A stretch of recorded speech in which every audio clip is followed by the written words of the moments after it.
Next question ये भी lecture 7 में ही है, एकदम आसान सा क्वेश्चन है, बहुत इजी सा क्वेश्चन है। सर्किट लिखा हुआ है, यहाँ से करंट गया 1.2 एम्पियर, यहाँ से निकला 1.8 एम्पियर, इधर से आई आ रहा है तो आई का वैल्यू चाहिए। डायोड वॉल्व में, डायोड हम लोग पढ़े हुए हैं, तो फोटोइलेक्ट्रिक इफेक्ट में डायोड हम लोग डिस्कस किए हुए हैं, ठीक है।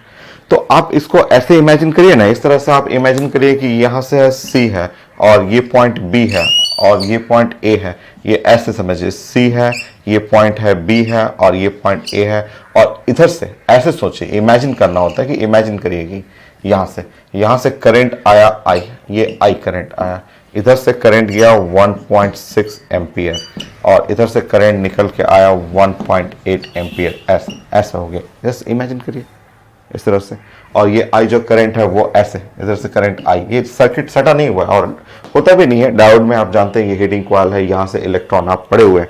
डायोड वॉल्व में आप जानते हैं कि जब इलेक्ट्रॉन यहाँ से जाएगा, इलेक्ट्रॉन ऊपर जाता है, प्लेट की तरफ जाता है, हम लोग पड़े हुए हैं, तो इलेक्ट्रॉन ऊपर जाएगा तो श्योर इलेक्ट्रॉन के उल्टा क्या होता है, करंट इलेक्ट्रॉन के उल्टा आएगा, तो ऐसे आएगा, वो वही है आई देखेंगे पता कर लेंगे। यहाँ पे आप ये जानते हैं कि 1.6 आ रहा है, आई भी आ रहा है और 1.8 जा रहा है, किरचॉफ का जो फर्स्ट रूल है, तो आई का वैल्यू 0.2 एम्पियर। एकदम सिंपल क्वेश्चन है। आपको आप जानते हैं डायोड का कंस्ट्रक्शन डिजाइन आप पढ़े हुए हैं कि इलेक्ट्रॉन ऊपर की तरफ जा रहा है, पॉजिटिव प्लेट होता है और करंट नीचे आएगा, तो वो करंट नीचे है, ये करंट नीचे की तरफ आ रहा है क्योंकि इलेक्ट्रॉन ऊपर जा रहा है।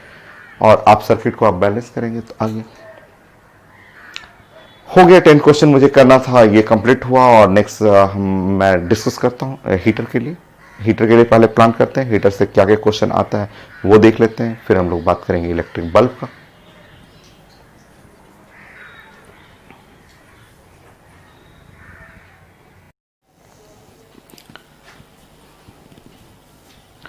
Morning student, current electricity part 2 12 class के लिए, नीट, आईटी मेन और आईटी एडवांस के लिए हम लोग डिस्कस कर रहे थे heating effect of current. Part 2 में हम लोग को पढ़ना था हीटिंग इफेक्ट ऑफ करंट, जिसमें फंडामेंटल रिजल्ट मैंने बता दिया था कि कितना एनर्जी कंज्यूम होता है, क्यों एनर्जी कंज्यूम होता है, वो हम लोग डिस्कस कर चुके हैं। वो एनर्जी जो है उससे हम लोग पावर में कन्वर्ट कर चुके हैं, ठीक है। बहुत सारे क्वेश्चन भी हम लोग डिस्कस कर चुके हैं। और अब हम लोग को जो हीटिंग इफेक्ट ऑफ करंट में पढ़ना था electric heater and electric bulb. अभी मैं रिजल्ट डिस्कस कर रहा हूँ इलेक्ट्रिक हीटर के लिए। सो स्टार्ट करते हैं। इलेक्ट्रिक हीटर क्या क्या क्वेश्चन आता है और क्या रिजल्ट इसमें हम लोग को डिस्कस करना है, प्लान करते हैं। Number 1, electric heater.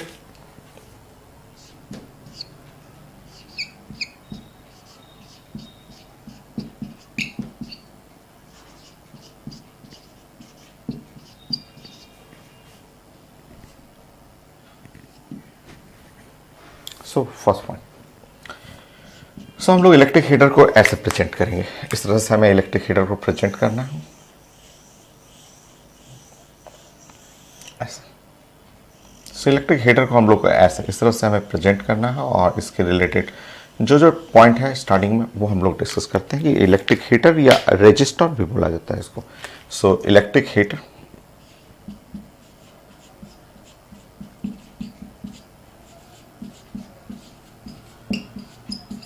और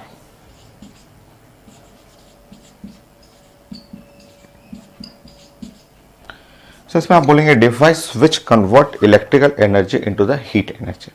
जो इलेक्ट्रिक हीटर हम लोग घर में यूज करते हैं, इलेक्ट्रिक हीटर हम लोग यूज करते हैं गीजर में, बाथरूम में पानी को गर्म करने के लिए, तो इलेक्ट्रिक गीजर हो गया, उसमें यूज करते हैं। तो इलेक्ट्रिक हीटर या रजिस्टर बोलते हैं कि नाउ हीटर विच कन्वर्ट, ये आप लिखेंगे device which convert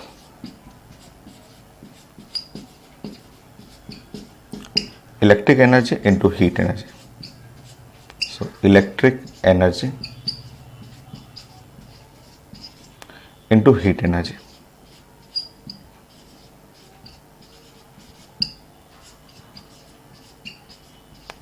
so which convert electric energy into the heat energy, वो इलेक्ट्रिक हीटर हो गया।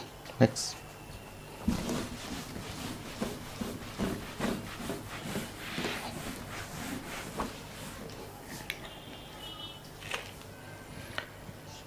सेकेंड पॉइंट, जो मटेरियल है इलेक्ट्रिक हीटर का जो मटेरियल होता है, जैसे ये हीटर है तो हीटर किस मटेरियल से बना हुआ है, ये एलिमेंट या मटेरियल।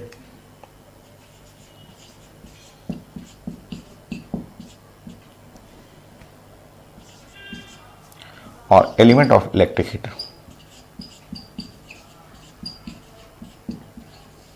Electric heater.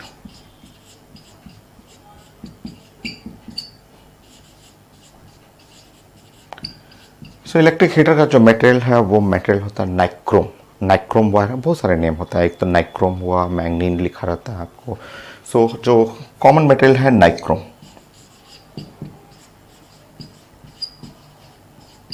नाइक्रोम का वायर होता है। इलेक्ट्रिक हीटर जो है एक तो गीजर के अंदर रहता है, गीजर के अंदर इलेक्ट्रिक हीटर रहेगा। दूसरा होता है कि रॉड बाहर से भी आता है, मार्केट में इलेक्ट्रिक हीटर जो बाल्टी में पानी में डाल देते हैं वो भी रहता है आपको।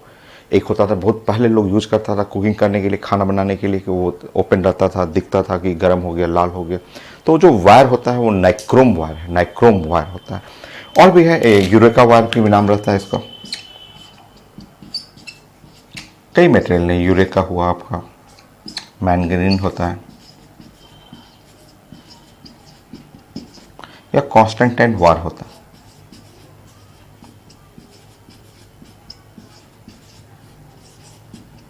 सो मटेरियल जो है वो आपका नाइक्रोम मटेरियल होता है। नाइक्रोम जैसा मिक्सचर होता है, एलॉय होता है, मेटल है और नॉन मेटल का एलॉय है, जो हीटिंग में कन्वर्ट करता है। जैसे इसमें इलेक्ट्रिसिटी पास करेंगे पूरा लाल हो जाएगा, हीटिंग में आना शुरू करता है, हीट एनर्जी जनरेट करता है।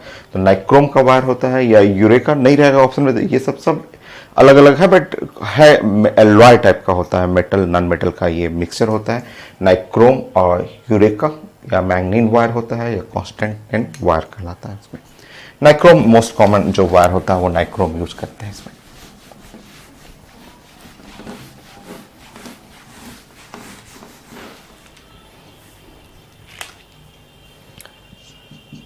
थर्ड, इसमें property of electric heater. Electric heater का प्रॉपर्टी, जो मटेरियल है उसका मेल्टिंग पॉइंट हाई होना चाहिए। ये नहीं कि आप करंट पास कर रहे हैं और लाल हुआ, लाल होकर गल गया, नहीं, ऐसा हो जाएगा तो फिर तो टूट जाएगा सर्किट, तो ओपन सर्किट हो जाएगा। तो हाई मेल्टिंग पॉइंट, गलना नहीं चाहिए। जैसे कि बल्ब है, बल्ब का फिलामेंट, बल्ब फ्यूज होता है, फट से गल जाता है, गल करके टूट जाएगा तो। बट इसमें मेल्टिंग पॉइंट हाई होना, गलना नहीं चाहिए, गलेगा फिर तो सर्किट ब्रेक कर देगा। तो यहाँ जो मटेरियल का property of electric heater, high melting point.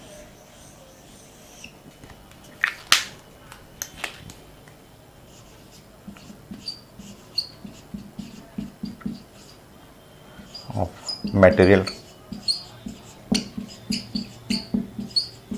Of electric heater,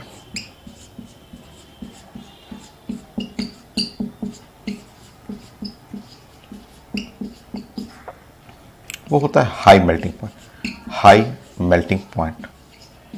तो मेल्टिंग पॉइंट हाई होना चाहिए, गलना नहीं चाहिए, एकदम लाल हो जाए, करंट आप पास करेंगे एकदम रेड हॉट हो जाए, गलना नहीं चाहिए, हाई मेल्टिंग पॉइंट।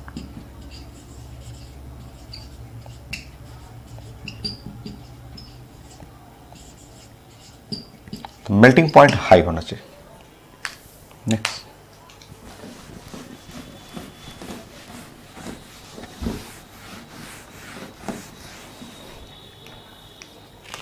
फोर्थ, तो मटेरियल का जो मेल्टिंग पॉइंट होना चाहिए हाई होना चाहिए। Now power consume, power consume देखते हैं।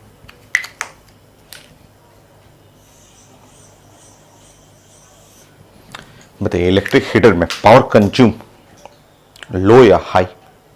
घर में जो गीजर चलता है या हीटर, अगर आप मान लीजिए कि घर में सोच रहे हैं कि LPG, liquid petroleum gas, LPG पे खाना बनाते हैं, उसको हटा करके सोचेंगे कि हीटर लगा के खाना बनाए, तो इलेक्ट्रिक बिल कम आएगा कि ज़्यादा?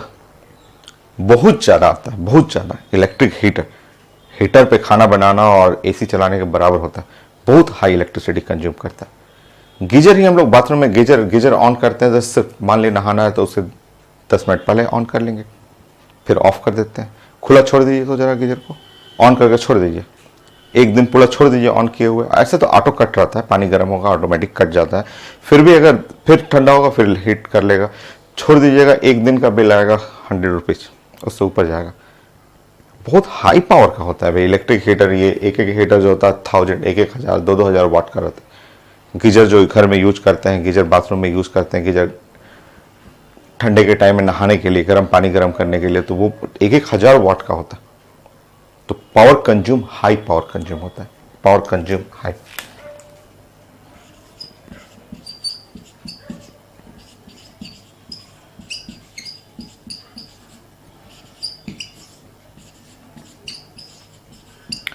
हीटर जो पावर कंज्यूम करता है the very high power consume. वो गीजर में आप गीजर खरीदने जाएंगे तो गीजर में आपको लिखा रहता है कि 1000 वाट का, 2000 वाट का डबल कॉइल रहेगा, तो पावर बढ़ जाता है, बहुत हाई पावर का होता है।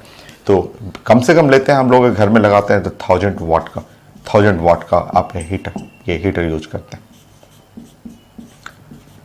तो वो भी हम लोग 10 मिनट के लिए ही यूज करते हैं। 10 मिनट के लिए जस्ट आप नहाने से पहले ऑन कर दिए, ऑन करके पानी गर्म हो गया, फिर नहा के बंद कर दिए। तो ये 1000 वाट का होता है, हाई पावर कंज्यूमशन होता है। आखिर इलेक्ट्रिक एनर्जी को कन्वर्ट करेगा हीट एनर्जी में, बहुत ज़्यादा इलेक्ट्रिसिटी कंज्यूम करता है।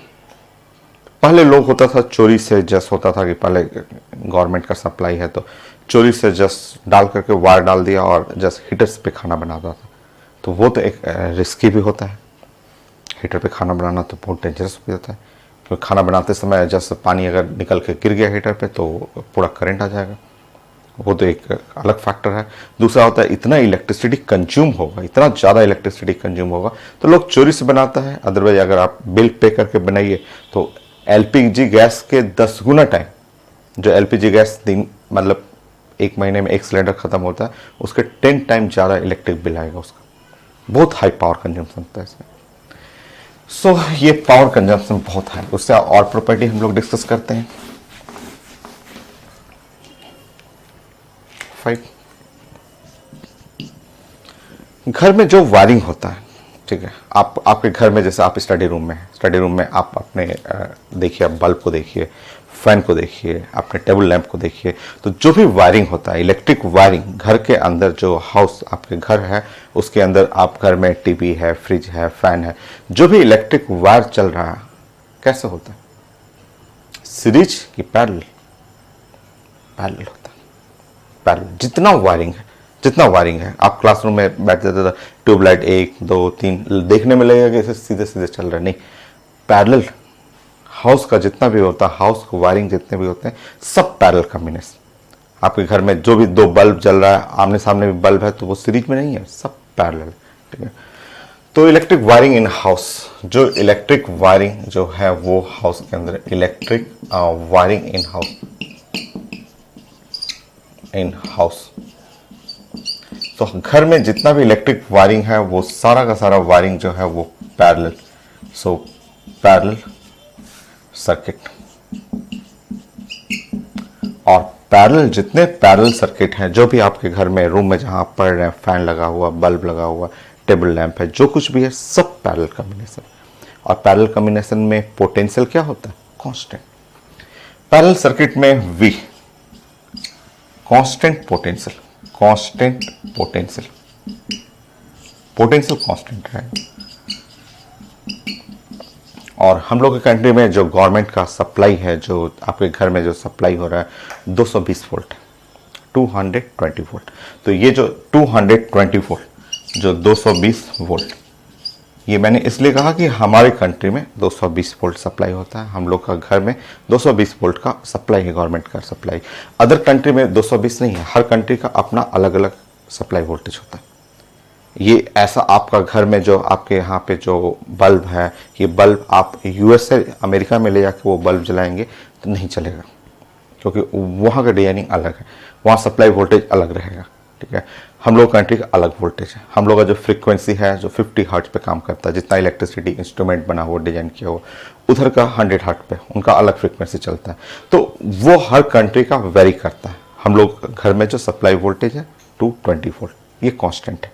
हर जितना भी आपके यहाँ प्लग लगा हुआ है, मोबाइल चार्जर लगाते हैं, सब सप्लाई, जितना गवर्नमेंट का सप्लाई लाइन है, जितने भी प्लग है, सब में 220 वोल्ट का सप्लाई है। जैसे हम लोग दूसरे कंट्री में जाते हैं तो दूसरे कंट्री में जाके एक यूनिवर्सल एडाप्टर आता है। जैसे ये अब हमारा मोबाइल है, हम मोबाइल यूज कर रहे हैं, मोबाइल चार्ज पे लगाए तो हमें 220 वोल्ट चाहिए। अब हमारे कंट्री का जो जितना डिजाइन किया हुआ 220 वोल्ट का डिजाइनिंग है।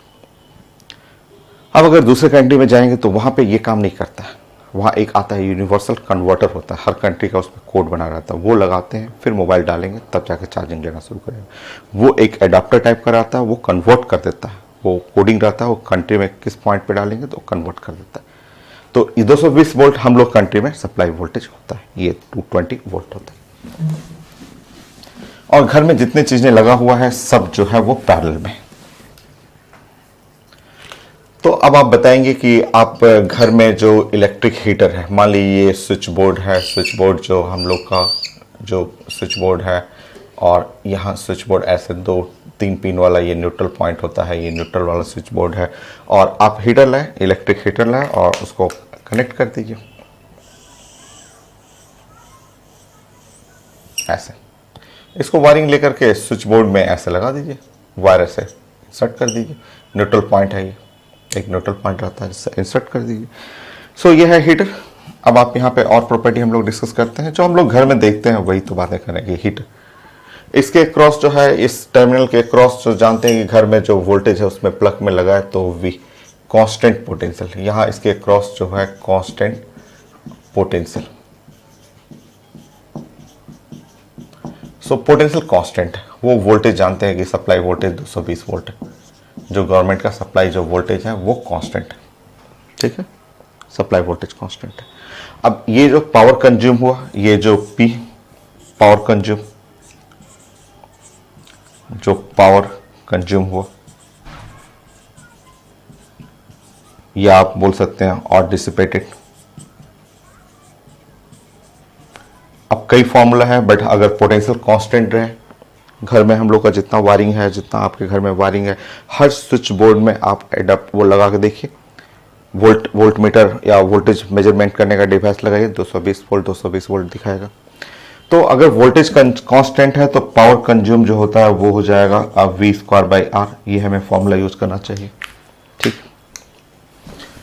ना इससे इलेक्ट्रिक हीटर का प्रॉपर्टी और हम लोग को यहाँ से क्लियर और अच्छे से समझ में आएगा कि आप जानते हैं कि ये जो पावर कंज्यूम है, आपने बोला कि पावर कंज्यूम जो है वो V²/R। पावर कंज्यूम जो है, ये पावर जो कंज्यूम हुआ तो वेरी हाई जो है वो पावर कंज्यूम हो रहा है, पावर कंज्यूम। तो पावर कंज्यूम जो है वो वेरी हाई, तो यहाँ है V²/R, ये है। तो जब power consume very high, consumption, power consumption बहुत ज़्यादा होगा, हाई रहेगा, वोल्टेज कांस्टेंट बोल रहे हैं, ये बोल रहे हैं कि पोटेंशियल जो है वो कांस्टेंट है। और आप बताइए कि पावर कंज्यूम, क्योंकि वो तो हीटर में होता है, हीटर में पावर कंज्यूम तो बहुत ज़्यादा होता है। अगर ये पावर कंज्यूम हाई, ये कांस्टेंट है, इसका मतलब resistance very low, very low.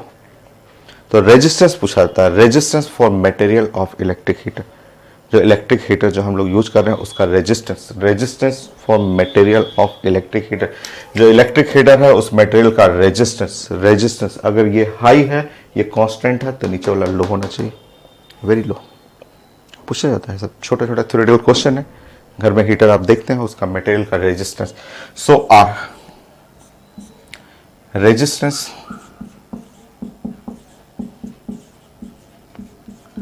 For material of electric heater,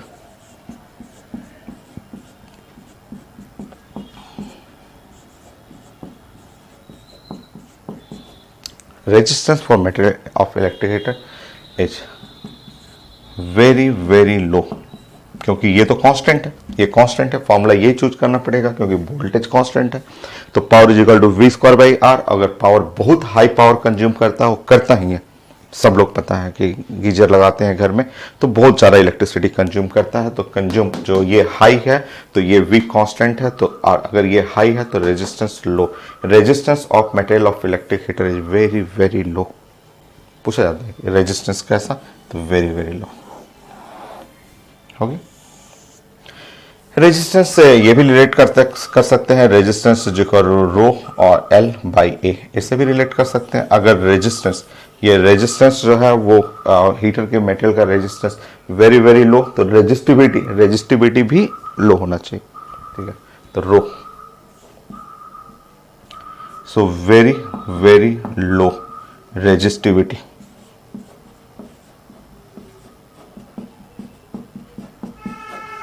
for material of electric heater,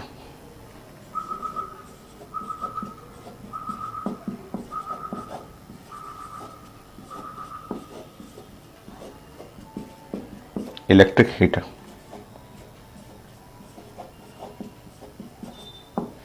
so very low resistivity for material of electric heater का रेजिस्टिविटी भी लो होना चाहिए। तो सब क्वेश्चन है, थ्योरेटिकल क्वेश्चन है कि आप सब अपने से बना सकते हैं, कोई इसमें रटना नहीं है। हीटर देखते हैं कि हाई पावर कंजम्पशन डिवाइस है, वोल्टेज कांस्टेंट रहता है, घर के जितने भी पावर प्लग है, जितने भी प्लग देखते हैं सब में पोटेंशियल कांस्टेंट है, क्योंकि वो सारा सर्किट हम लोग का पैरेलल में लगा रहता है। और इस तरह आप फॉर्मूला ये यूज करेंगे, आप अपने से समझ सकते हैं रेजिस्टेंस के लिए। तो पूछा जाता है कि resistance of electric heater, resistivity of electric heater, power consumption, material कौन है, क्या इसको डिफाइन करते हैं, मटेरियल का नाम क्या है। सो नाइक्रोम, कॉन्स्टेंटेन, मैंगनीन, यूरिका। और इसका प्रॉपर्टी कैसा, तो आप प्रॉपर्टी में बोलेंगे कि हाई मेल्टिंग पॉइंट हाई होना चाहिए, रेजिस्टेंस बहुत लो होना चाहिए, रेजिस्टिविटी भी लो होना चाहिए। हीटर की जगह अगर फ्यूज वार भी पूछते हैं पेपर में, फ्यूज वार घर में ये भी यूज होता था। अब तो नहीं यूज होता, अब तो घर में पुराना पहले का घर जो होता था उसमें फ्यूज वार, जस्ट इलेक्ट्रिक सर्किट जहाँ पे बोर्ड लगा हुआ उसमें फ्यूज वार लगा रहता था। वो लाइट हल्का जलते रहता था, ऐसे जस्ट फ्लक्चुएटिंग लाइट हल्का जलते रहेगा, फ्यूज वार। अब हट गया, अब उसकी जगह एमसीबी यूज करते हैं जो मॉडर्न फिजिक्स में पढ़ाया जाता है, जेनर डायोड। ठीक है, सो 7 पॉइंट है, बट जानना है यहाँ तो पढ़ना है कि अगर आप यूज कर रहे हैं फ्यूज वार ऐसे फ्यूज वार यूज कर रहे हैं, तो पहले यूज होता था फ्यूज वार, अब इसके जगह पे हट गया है सब सर्किट में, ये पहले फ्यूज वार यूज होता था कि एक्स्ट्रा लोड होने पे ये गल जाता था, वायर है ये गल जाता था, ये जो वायर बीच का वायर है वो जस्ट गल जाएगा। सर्किट जो है ये पूछा इस बार भी आया था मेडिकल में कि 4 ऑप्शन लिखा होता है कि सर्किट प्रोटेक्शन डिवाइस क्या है, तो फ्यूज वायर। ये भी पुराना, अभी इस साल आया था, 2019 का क्वेश्चन है आपका, और ये तो बट क्वेश्चन काफी पुराना हो गया, अब तो एमसीबी यूज करते हैं ना। फ्यूज वायर पहले हम लोग छोटे थे तो देखते थे घर में, कभी फ्यूज गल गया, लाइट चला गया, एक रूम का लाइट चला गया, दूसरे रूम में लाइट जल रहा है, तो हम लोग समझ आते हैं कि वो लगता है कि इसका लोड ज़्यादा हो गया, इसमें वायर गल गया, तुरंत ऐसे निकालते थे, इस ये वाला हाथ से खींचते थे, देखते थे कि जो वायर है गल गया है, फिर से तार लेते थे, तार लेकर के इस बार मोटा तार बांध देते थे, इस बार नहीं गलेगा। ठीक, तो फ्यूज वायर ये सर्किट प्रोटेक्शन डिवाइस, ये जस्ट इस बार आया था क्वेश्चन की circuit protection device.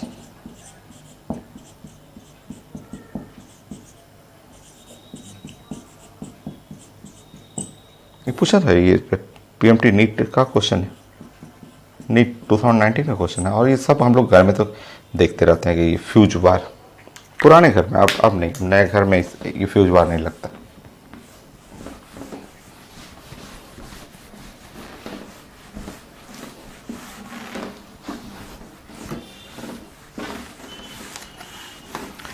Question but तो आते रहता है, क्वेश्चन तो पूछा जाता है, इसके रेजिस्टेंस के बारे में, मटेरियल के बारे में पूछा जाता था, तो ऐसे लिखा जाता है कि fuse wire use in wiring, fuse wire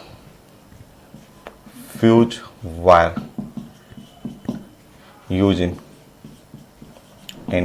wiring of electric circuit in house.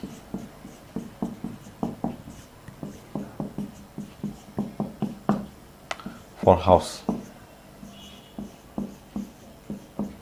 तो वायरिंग में यूज करते हैं, वायरिंग में तो फ्यूज वायर पहले यूज करते थे, बट अभी भी जानना है कि आपको तो। और वायरिंग के केस में पोटेंशियल, घर में जो वायरिंग होगा वो पोटेंशियल, कांस्टेंट पोटेंशियल, मैंने तो बताया कि जो भी वायरिंग होता है घर में कांस्टेंट पोटेंशियल कॉन्सेप्ट है, पोटेंशियल कांस्टेंट है।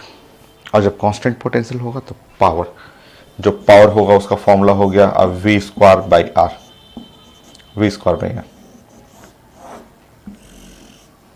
बताइए फ्यूज वायर, ये सर्किट जो होता था, जहां पे आपको सर्किट, जहां switch board on off plug होता था, उसी में पहले साइड में एक जो गैप होता था उसमें फ्यूज वायर, छोटा सा जैसा ऑन ऑफ वाला बटन होता है उतना ही छोटा फ्यूज वायर आता था, हल्का सा तार तो रहता था, उसको हाथ से खींचते निकल जाता बाहर, देखते थे तो तार जुटा हुआ।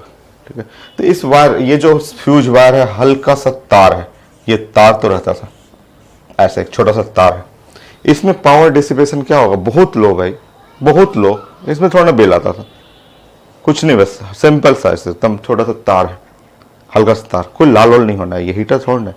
Very very low power dissipation, तो वेरी वेरी लो। सो फ्यूज वायर में very very low power dissipation in fuse wire.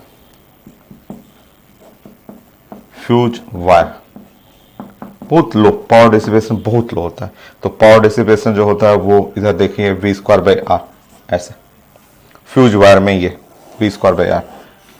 अब जानते हैं वी तो है कांस्टेंट, आप जानते हैं पोटेंशियल जो है वो कांस्टेंट है, आपने ऊपर भी लिखा है। अब बताइए पोटेंशियल कांस्टेंट है और ये जो पावर कंज्यूम के बारे में बोल रहे हैं कि very very low, very very low, ये तभी पॉसिबल है जब रेजिस्टेंस क्या हो, very high.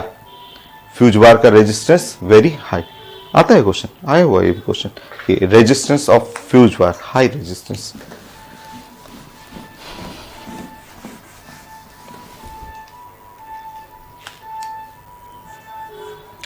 So high resistance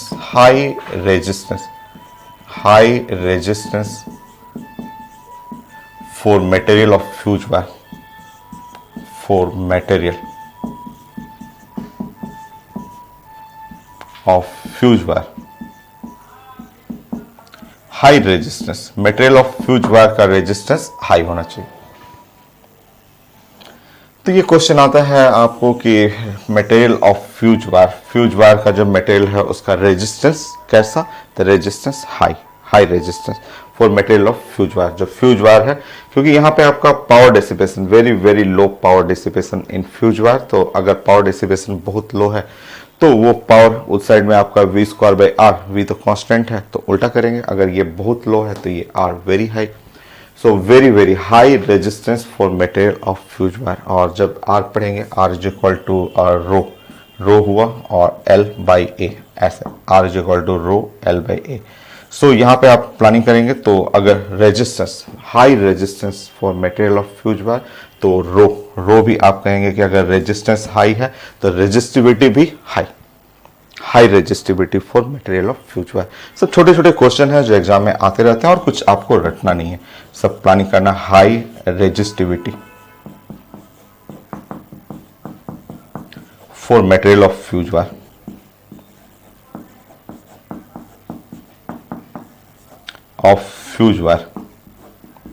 so fuse wire.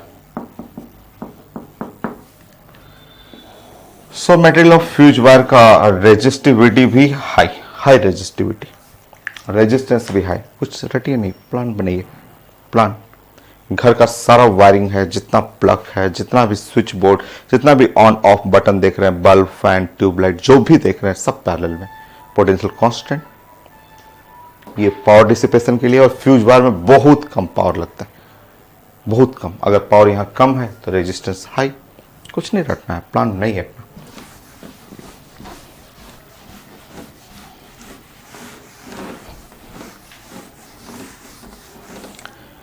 Property of fuse wire का जो मटेरियल है उसका मेल्टिंग पॉइंट क्या होना चाहिए, low melting.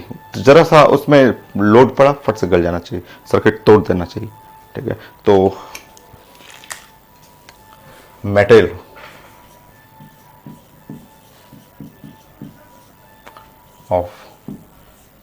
Of fuse wire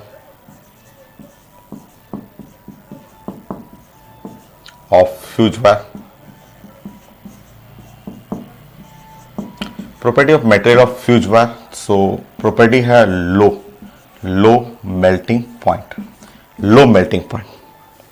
fuse wire जो होता है, देखिए ये फ्यूज वायर है, ये वायर से बांधा जाता है और यहाँ पे है। जैसे ही सर्किट में लगेगा कि उसको सर्किट में कोई प्रॉब्लम आ गया है तो फट से वो गला देता था। वो पहले हम लोग देखते थे कि जैसे ही लोड ज्यादा हुआ फट से सर्किट को गला देगा, वायर गल जाता था, ठीक है।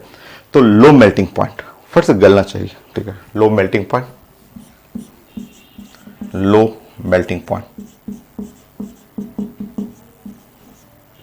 सो इसका प्रॉपर्टी है मेल्टिंग पॉइंट लो रहना चाहिए। और लो मेल्टिंग पॉइंट जो मटेरियल होता है वो एलॉय, टिन और लेड का है। ओरिजिनल मटेरियल तो टिन लेड का एलॉय होना चाहिए। So material of fuse wire,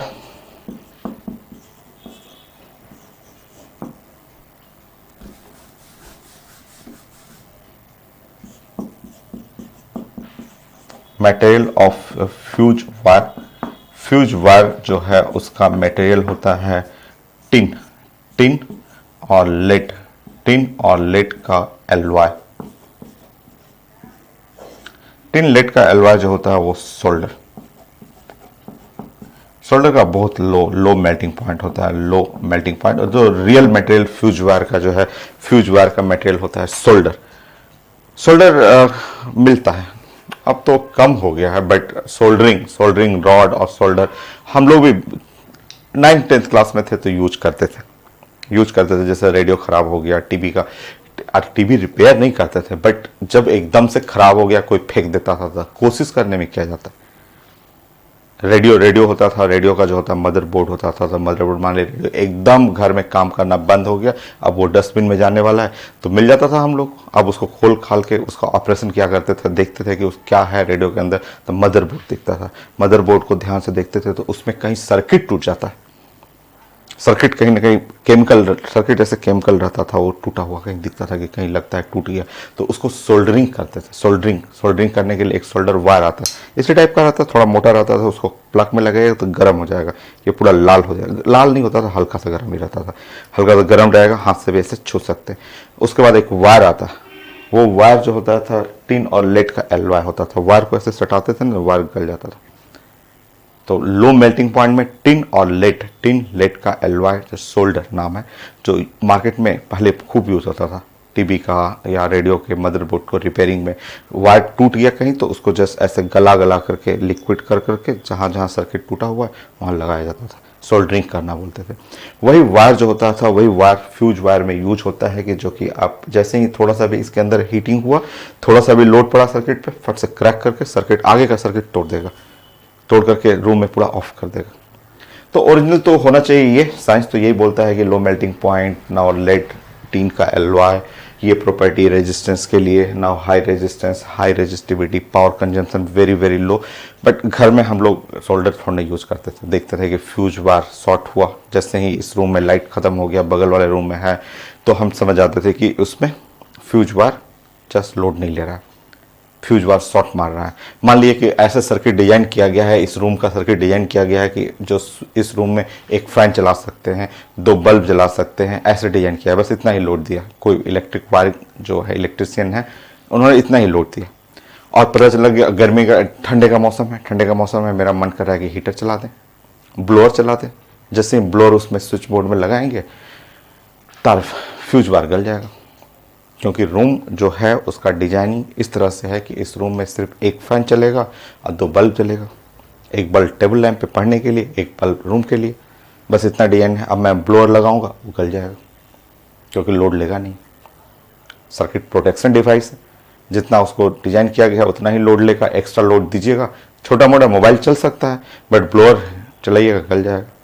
तो समझ आते थे कि वो फ्यूज वायर गला, तो फ्यूज वायर जैसे ही गलता था निकाल लेते थे, निकाल करके उसमें मोटा एकदम तार, कॉपर का मोटा तार बांध देते थे, बोलते थे कि अब गलेगा ही नहीं, तो चल जाता था, ब्लोअर भी चला देते थे।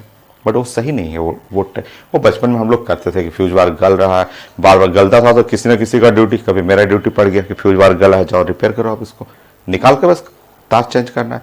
तब परेशान हो जाते थे तो मोटा तार लगा देते थे, बोले कि लगा के मोटा तार बांध दो उसको, आप देखते हैं कैसे गलता ही नहीं था, 1 महीना 2 महीना, बट सही चीज़ नहीं है वो। तो अपने आप को जस्ट बचाने का तरीका है कि बार बार गलेगा तो उससे हमको परेशानी होगा, तो मोटा कर देते था।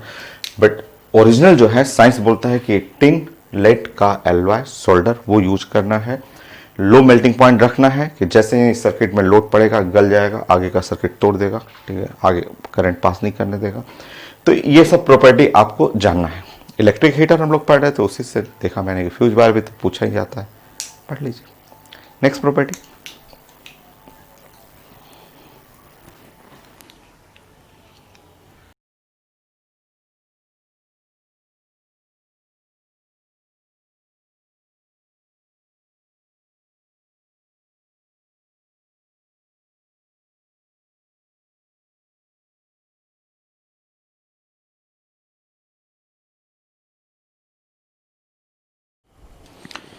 नेक्स्ट इलेक्ट्रिक हीटर से और रिजल्ट हम लोग डिस्कस करते हैं, फिर हम लोग क्वेश्चन भी खूब पढ़ेंगे। सो इलेक्ट्रिक हीटर का यूज जो होता है, हम लोग वाटर को हीट करने के लिए यूज करते हैं।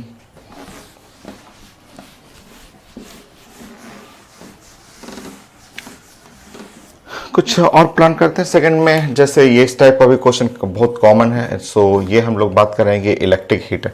ये है इलेक्ट्रिक हीटर, ठीक है, ऐसे। सो नंबर 1 कर लेंगे। नंबर 1 ये इलेक्ट्रिक हीटर है और इसमें हम लोग को ये मान के चलना है कि अगर क्वेश्चन में कुछ नहीं लिखा हुआ तो पोटेंशियल कांस्टेंट ही लेंगे, क्योंकि घर में यूज करते हैं तो पोटेंशियल कांस्टेंट। तो इलेक्ट्रिक हीटर के लिए V कांस्टेंट पोटेंशियल, कांस्टेंट और पोटेंशियल। सो पोटेंशियल कांस्टेंट है इलेक्ट्रिक हीटर के लिए, कांस्टेंट पोटेंशियल, पोटेंशियल कांस्टेंट हुआ। सो जो पावर आप यूज करेंगे, power is equal to V square by R। ये हम लोग ये पावर के लिए ये कॉन्सेप्ट यूज करेंगे कि पोटेंशियल कांस्टेंट है ये टर्मिनल के क्रॉस और ये रेजिस्टेंस R है, तो V स्क्वायर बाई R ये हुआ आपका। नेक्स्ट पॉइंट, अब इलेक्ट्रिक हीटर को मैं कट कर दूं। सोचिए कि इलेक्ट्रिक हीटर जो है, अगर मान लीजिए ये जो कॉइल है और कॉइल है इसका रेजिस्टेंस R है और ये रेजिस्टेंस का मतलब यहाँ से यहाँ जो कॉइल, ये कॉइल है और कॉइल का रेजिस्टेंस R है। अगर हम लोग इसको 2 इक्वल पार्ट में कट कर दें, मान लीजिए बीच से ऐसे बीचों बीच में ऐसे कट कर रहा हूँ, ऐसे cut into 2 equal part, cut in 2 equal part. अगर 2 इक्वल पार्ट्स में कट कर लिया मैंने, ठीक है। सो जैसे आप कट करेंगे 2 इक्वल पार्ट में और इक्वल पार्ट में कट करेंगे तो अब देखेंगे ये ऐसे हो गया, एक ये बन गया और एक और ऐसे बन गया, इस तरह से आपको बन गया। और अब आप देखेंगे कि इसका रेजिस्टेंस जो है वो R/2 हो गया और ये सर्किट है, इसका रेजिस्टेंस हो गया R/2, जो इक्वल पार्ट में कट कर रहे हैं। तो रेजिस्टेंस R/2 हो गया, ठीक है। अब आप बताएंगे कि ये अब मैं एक सेक्शन को यूज करूंगा। मान लीजिए कि इसमें आता है क्वेश्चन कि थर्ड पॉइंट में, अब शुरू में ये था, ठीक है, थर्ड में, ठीक है, इनिशियल आपका सर्किट ऐसे था।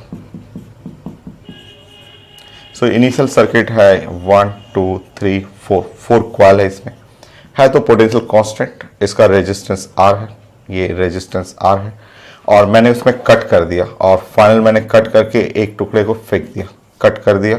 फाइनल मैंने एक ही कॉइल रखा, बस एक पार्ट रखा और उसको हटा दिया, एक पार्ट हटा दिया, कट करके एक को बस कनेक्ट कर दिया, जस्ट उसके अंदर जो प्लग है उसमें डाल दिया मैंने।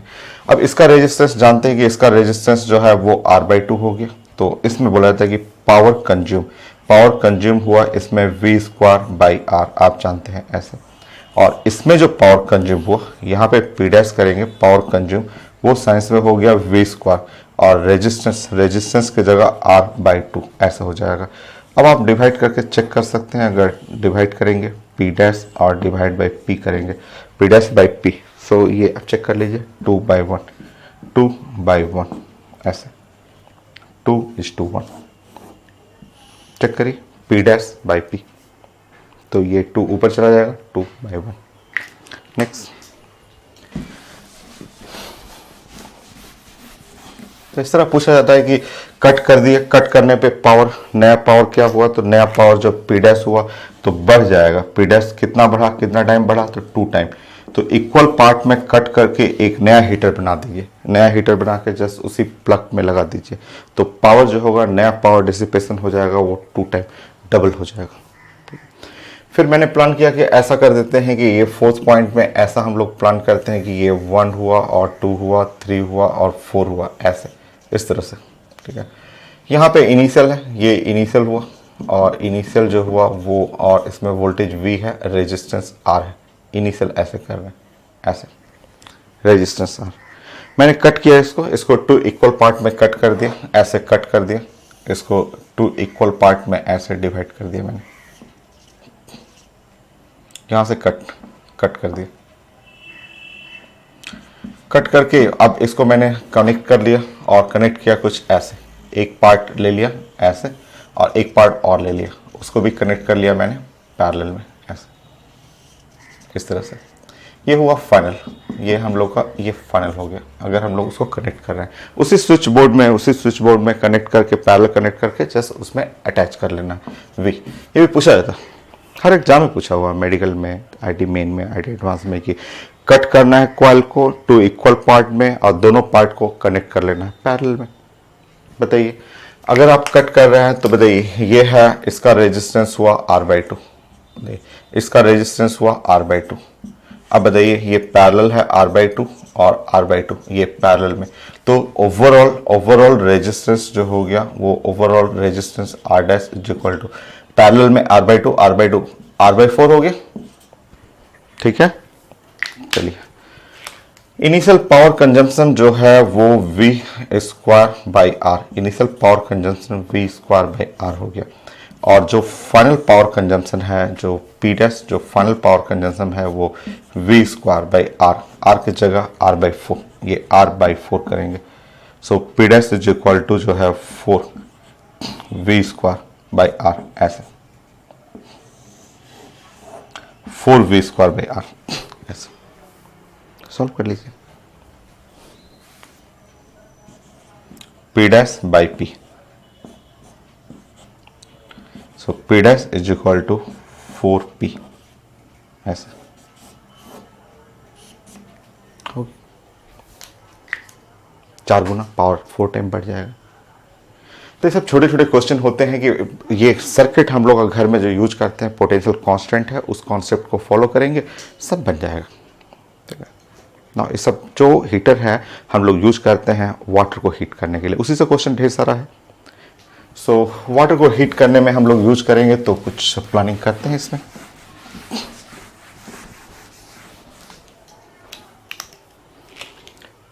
Third point, heating of water, हम लोग प्लान करते हैं heating of water.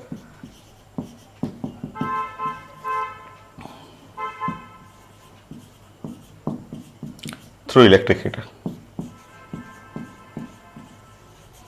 Through electric heater.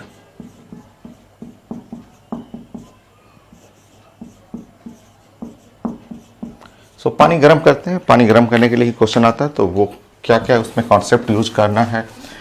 कुछ क्वेश्चन आपको थर्मोडायनेमिक्स जो कैलोरीमेट्री पढ़े हुए हैं उससे भी कुछ क्वेश्चन यहाँ पे डिस्कस करेंगे, कुछ पॉइंट उसका जरूरत पड़ेगा, आसान आसान पॉइंट है। सो चलिए प्लान करते हैं। नंबर 1, हम लोग ये कंटेनर ले रहे हैं और कंटेनर में मान लीजिए यहाँ पे वाटर यूज कर ले रहे हैं, ऐसे वाटर, यहाँ पे वाटर हम लोग यूज कर रहे हैं, ठीक है, ऐसे, जो कि गीजर में हम लोग पानी ऐसे भरा रहता है। जब गीजर खरीदने जाते हैं तो बोलते हैं ना, मार्केट में जाते हैं तो लोग बोलते हैं कितने लीटर का गीजर चाहिए, 5 लीटर का, 10 लीटर का, 15 लीटर का, 20 लीटर का। तो वो लीटर का मतलब इसमें पानी है, वाटर, कितना वाटर स्टोरेज है जिसको वो हीट करेगा, उसको गर्म करने का जो कैपेसिटी है। तो वाटर जितना स्टोरेज है, जैसे 5 लीटर है, 10 लीटर है, 20 लीटर का भी गीजर आता है, तो इसमें पानी भर लीजिए। हो गया, चलिए यहाँ पे हीटर लगा दीजिए ऐसे, यहाँ पे हीटर लगा दीजिए ऐसे, ठीक है, हीटर, ठीक।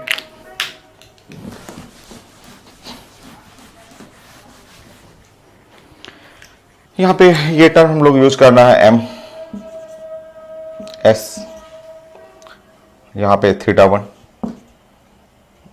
डिग्री सेंटीग्रेड बढ़ के θ2 डिग्री सेंटीग्रेड लिख लीजिए, मैं समझा देता हूँ, ठीक है।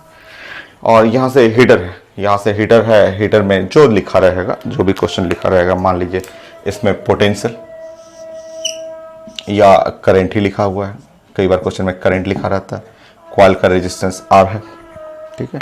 सो देखिए ये सारा इलेक्ट्रिकल एनर्जी, जैसे ही हीटर में आप करंट देंगे या वोल्टेज अप्लाई करते हैं, स्विच बोर्ड में लगाते हैं, तो सारा इलेक्ट्रिकल एनर्जी, जितना इलेक्ट्रिकल एनर्जी जो है वो अंदर आएगा और सारा एनर्जी हीट एनर्जी में कन्वर्ट कर जाएगा। इलेक्ट्रिकल एनर्जी जो है वो हीट एनर्जी में, तो हीट, थर्मोडायनेमिक्स, कैलोरीमेट्री, उसको यूज करेंगे। So from energy conservation, from conservation of energy,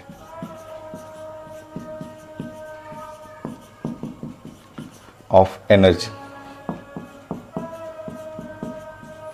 so energy conservation में हम लोग ये कॉन्सेप्ट यूज करेंगे कि यहां पे इलेक्ट्रिकल एनर्जी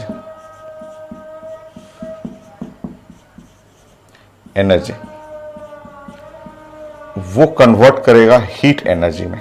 यहां पे हीट एनर्जी में, वो हीट एनर्जी में कन्वर्ट करेगा। ऐसा इलेक्ट्रिकल एनर्जी कई फॉर्म में लिखते हैं, कई फॉर्म में। सो जैसे अगर पोटेंशियल लिखा हुआ है तो आप लिखेंगे v square by R into T, पढ़ेगा, ठीक है। एनर्जी, ये जो इलेक्ट्रिकल एनर्जी है, आप जानते हैं कि एनर्जी जो इलेक्ट्रिकल एनर्जी है वो लिखे हुए हैं, पढ़े हुए हैं v square by R into T. Current लिखा रहेगा तो I square R into T, या आई लिखा हुआ है और v लिखा हुआ है तो आई वी इंटू टी। तो ये है electrical energy, E for electrical energy. तो यहां से सप्लाई कर रहे हैं तो इलेक्ट्रिकल एनर्जी, इस साइड आप इलेक्ट्रिकल एनर्जी कर लीजिएगा। तो यहां क्या हो गया, v square by R into T. और इधर हीट एनर्जी जो होता है वो m s डेल्टा थीटा। पढ़े हैं हम लोग थर्मोडायनेमिक्स, शुरू से पढ़ रहे हैं, एटॉमिक स्ट्रक्चर से पढ़ते आ रहे हैं।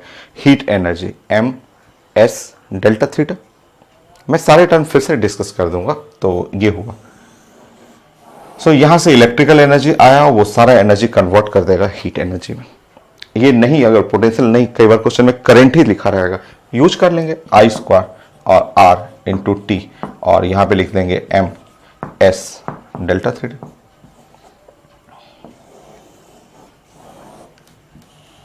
या हो सकता है आई भी लिखा हो, वी भी लिखा हो, तो आई वी इंटू टी, और यहां यूज करेंगे M S delta theta. So energy conserve करना है कि ये हीटिंग इफेक्ट ऑफ करंट की, करंट्स जो आप पास करेंगे उसमें हीट जनरेट करेगा, वो हीट जो है वाट पानी में चला जाएगा, वाटर का टेम्परेचर बढ़ाएगा, और इसी से गीजर ऐसे ही तो काम करता है। घर में गीजर यूज करते हैं आप, यही कॉन्सेप्ट तो है कि वोल्टेज में लगाए हुए हैं, वी है 220 वोल्ट, तो ये यूज कर लीजिए। करंट अगर लिखा हुआ पेपर में तो ये यूज कर लीजिए, आई वी दोनों लिखा हुआ तो ये यूज कर लीजिए। और इधर M S delta theta, M क्या है, एस क्या है, डेल्टा थीटा सब जानते हैं आप, बट फिर से सीख लेते हैं।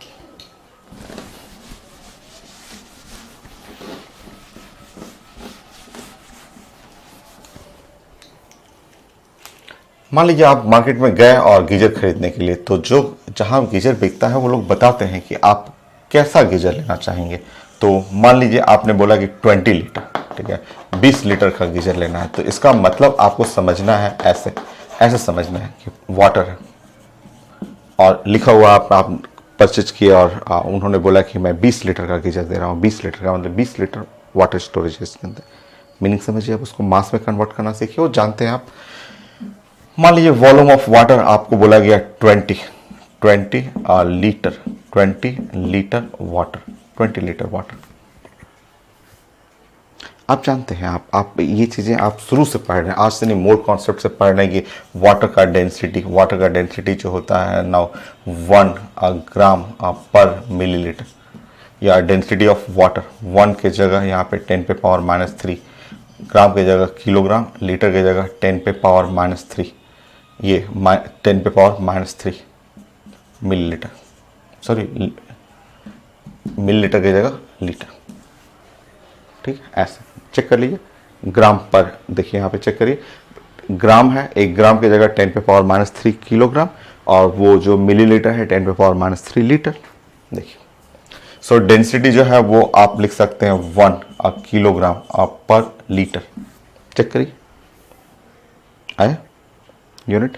और अब जो आपका डेंसिटी का मतलब होता है मास बाय वॉल्यूम, डेंसिटी का मतलब mass by volume is equal to 1 kilogram और पर लीटर, मतलब mass is equal to volume. Mass किस में, किलोग्राम में, तो वॉल्यूम किस में, लीटर में। तो जितना मास है उतना वॉल्यूम हो गया। तो 20 लीटर वाटर का मतलब आपको समझ जाना है तुरंत कि इसका मतलब बोला जा रहा है कि नाउ 20 किलोग्राम ऑफ वाटर। तो इसका मास आपको समझना है कि ये सब क्वेश्चन बनाते समय कन्वर्ट करना है आपको, यूनिट को कन्वर्ट करना है, नाउ किलोग्राम में चाहिए। तो आप जानते हैं कि वाटर का डेंसिटी होता है 1 ग्राम पर मिलीलीटर, यूनिट चेंज कर लीजिए। इतना आपको पता है कि 1 ग्राम इज इक्वल टू 10 पे पावर -3, 10 पे पावर माइनस 3 किलोग्राम होता है। और ये भी पता है 1 मिलीलीटर इज इक्वल टू 10 पे पावर माइनस 3 और ये है लीटर ऐसे। तो चेंज कर लीजिए, यहाँ पे सॉल्व करेंगे तो density is equal to 1 kilogram per litre. Mass by volume 1 हुआ, तो ये राइट साइड कर लेंगे। तो mass of water, volume of water exactly same है। तो यहाँ पे आपका मास जो लिखा रहेगा पेपर में तुरंत समझ जाएंगे कि मास जो है वाटर का जो 20 किलोग्राम, क्योंकि क्वेश्चन बनाते समय एम एस डेल्टा थीटा चाहिए, तो ये आपको सीखना था। ठीक है, मान लीजिए आपको क्वेश्चन बना रहे हैं, किसी में आपको लेट वॉल्यूम ऑफ वाटर लिखा हुआ है, नाउ 50 मिलीलीटर लिखा हुआ है, तो यहां से यूज कर लेंगे 50 मिलीलीटर। तो जितना मिलीलीटर उतना ग्राम, तो इसका मतलब मास ऑफ वाटर आप समझेंगे 50 ग्राम। तुरंत समझना है कि 50 ग्राम, इसका मतलब मास ऑफ वाटर जो हुआ 50 ग्राम, 50 और ग्राम का मतलब हुआ 10 पे पावर माइनस 3 किलोग्राम, ये होगा। तो यूनिट चेंज करना सीखिए, यूनिट आपको चेंज करना सीखना है, जो कि बहुत बेसिक चीज़ है। एस जो है पेपर में ऐसे लिखा रहता है, बट आप फिर से पढ़ लीजिए, specific heat capacity of water.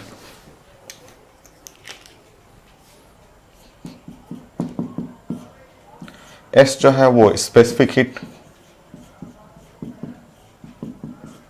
Heat capacity of water.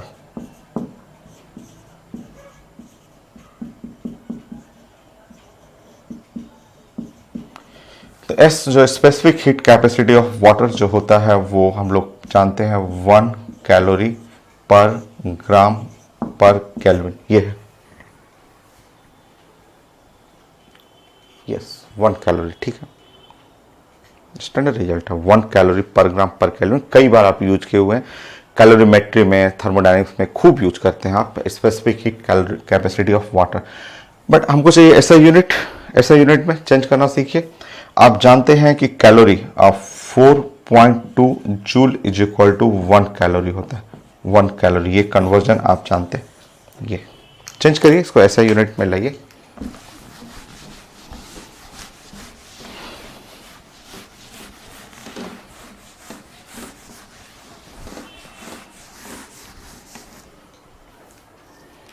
सो आप चेंज करेंगे specific heat capacity of water, तो ये 1 कैलोरी की जगह 4.2 जूल पर ग्राम पर केल्विन, ये है।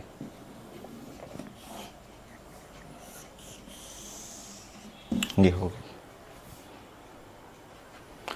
So specific heat capacity of water जो हुआ उसको चेंज कर लीजिए, 4.2 और जूल, ग्राम जो है उसकी जगह हटाएंगे 10 पे पावर माइनस 3 किलोग्राम और यहाँ पे केल्विन, ऐसा यूनिट में लाते हैं। अब ये 10 पे पावर माइनस 3 ऊपर कर लेंगे तो specific heat capacity of water का specific heat capacity 4200 joule per kilogram per kelvin, ये होगी specific heat capacity of water. हो गया कंप्लीट। नेक्स्ट,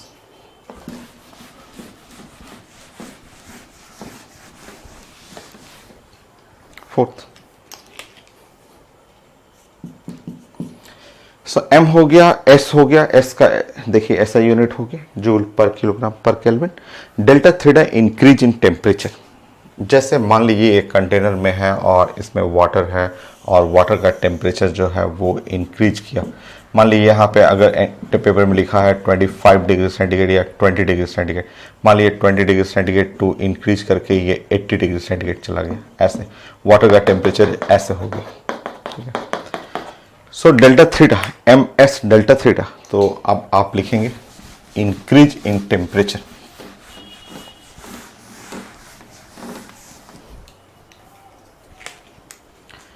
डेल्टा थीटा जो है वो increase in temperature of water.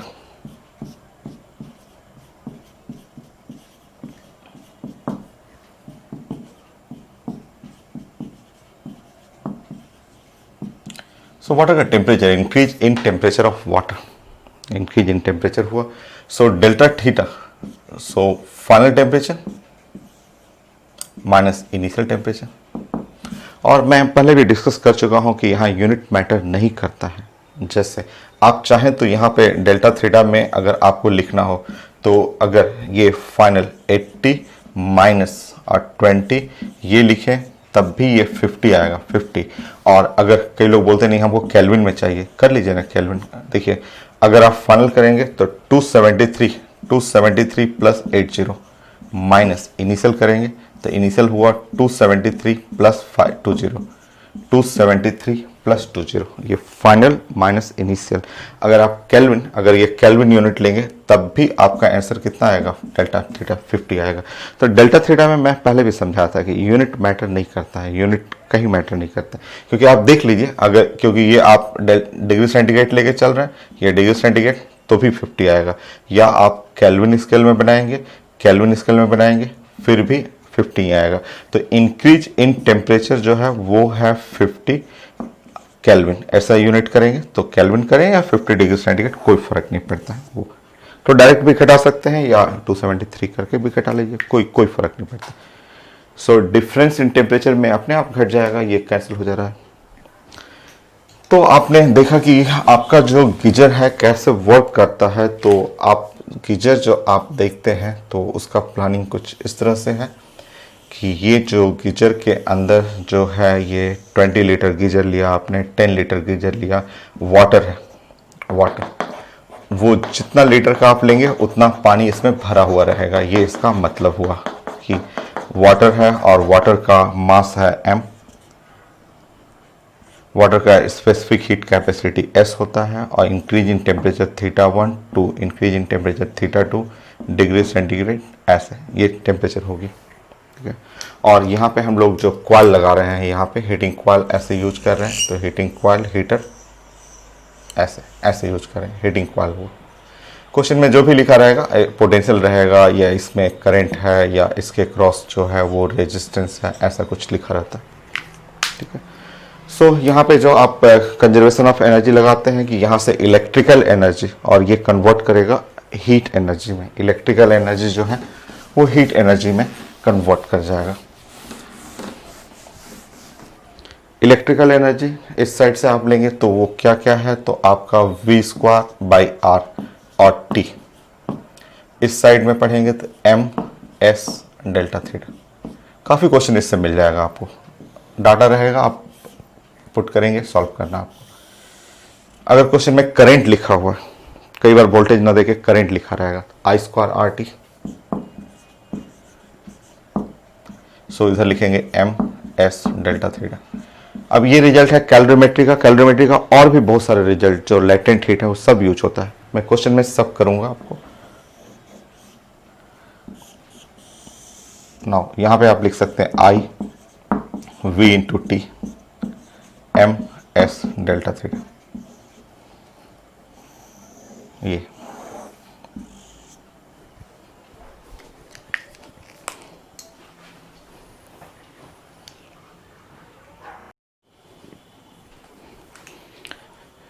Next question, जैसे इसमें आईटी का कुछ क्वेश्चन आपको ऐसा भी मिलेगा। देखिए ये जो हम प्लान कर रहे हैं, ये जो घर में हम लोग यूज करते हैं, घर में यूज करते हैं गीजर, जो गीजर यूज करते हैं अभी हम लोग बाथरूम में यूज करते हैं पानी गर्म करने के लिए, वो इसी कॉन्सेप्ट पे काम करता है।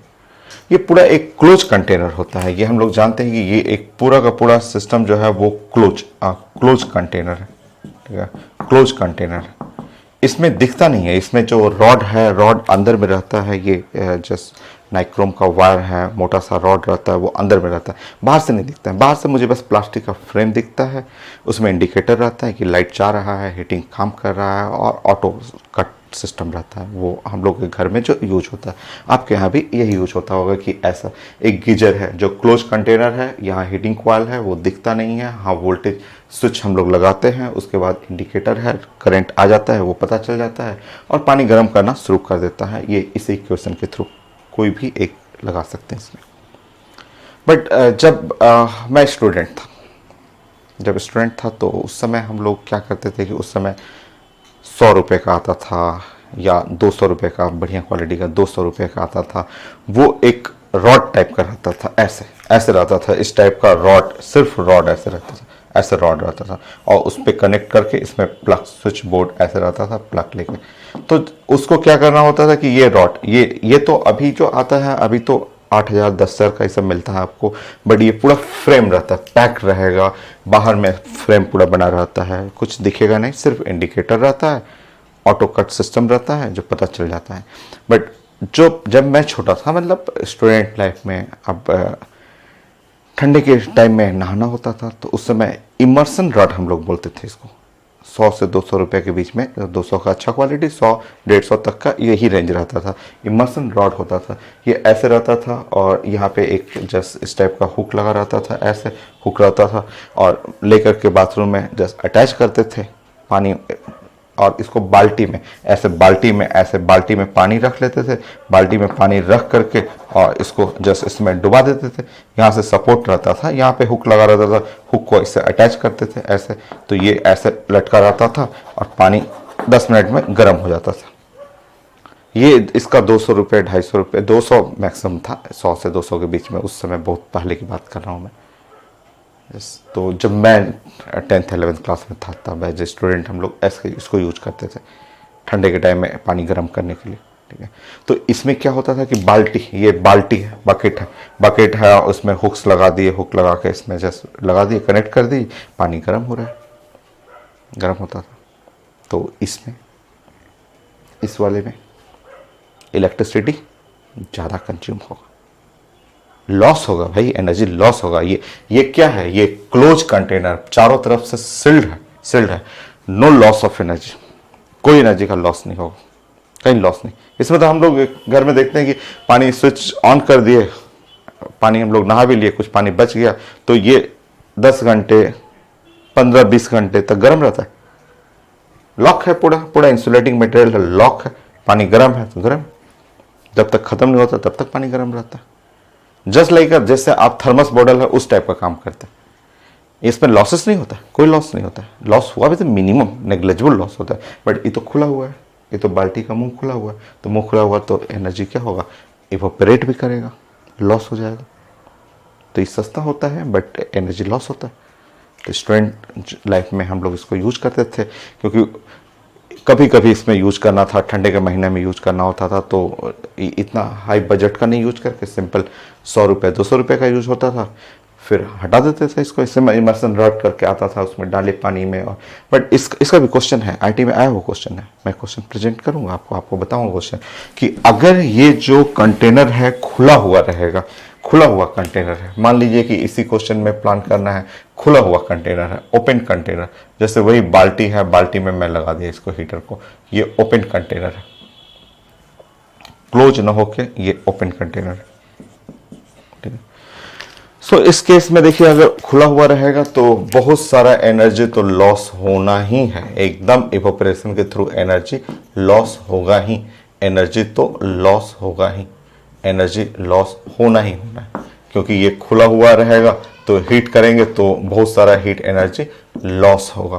तो देखिए ये एनर्जी जो हुआ ये एनर्जी जो हुआ इनपुट एनर्जी है, और यहाँ पानी ने एनर्जी क्या किया, यूज किया, वाटर ने एनर्जी यूज किया, कुछ एनर्जी लॉस हो गया। तो ऐसे क्वेश्चन में, ऐसे है आईटी का क्वेश्चन है, खुला हुआ कंटेनर है, उसमें हम लोग हीटर लगा दिए तो एनर्जी तो लॉस होगा, पानी गर्म होगा तो वाटर इवोपरेट करेगा, लिखा रहेगा, डाटा लिखा रहेगा आपको। तो अब यहाँ एनर्जी कंजर्वेशन में ये यूज करना है कि एनर्जी जो इन हुआ उस एनर्जी में से कुछ पार्ट जो हुआ यूज किया गया, कुछ एनर्जी यूज किया गया, अब बाकी एनर्जी जो हुआ वो लॉस हो गया, लीजिए लॉस हो गया। तो एनर्जी जो इन हुआ, अंदर में जो एनर्जी आया उसमें से बहुत सारा एनर्जी ब्लू कलर में यूज किया गया और मेजर एनर्जी जो हुआ लॉस हो गया। ये है कंजर्वेशन ऑफ एनर्जी। तो एनर्जी इन ये हुआ, और इसमें इक्वेशन में अगर ये रहेगा तो यहाँ पे लिख देंगे एनर्जी लॉस, ये लॉस, एनर्जी लॉस हो गया ना, प्लस एनर्जी लॉस,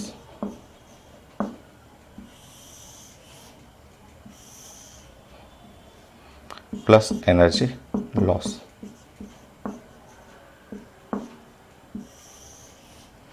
तो ये हम लोग का इक्वेशन के लिए ये प्लान करेंगे। वो लिखा रहेगा, वो पेपर में कितना लॉस है ना, वो आईटी क्वेश्चन में लिखा रहता है। मैं बनाऊंगा ना, क्वेश्चन बनाऊंगा, तो ये आप सारा सिचुएशन देखते हैं घर में, कभी फील करते हैं, तो उसका आपको इक्वेशन बनाना है कि ये कंजर्वेशन ऑफ एनर्जी, ये इक्वेशन मैं ये लिख रहा हूँ फ्रॉम कंजर्वेशन ऑफ एनर्जी।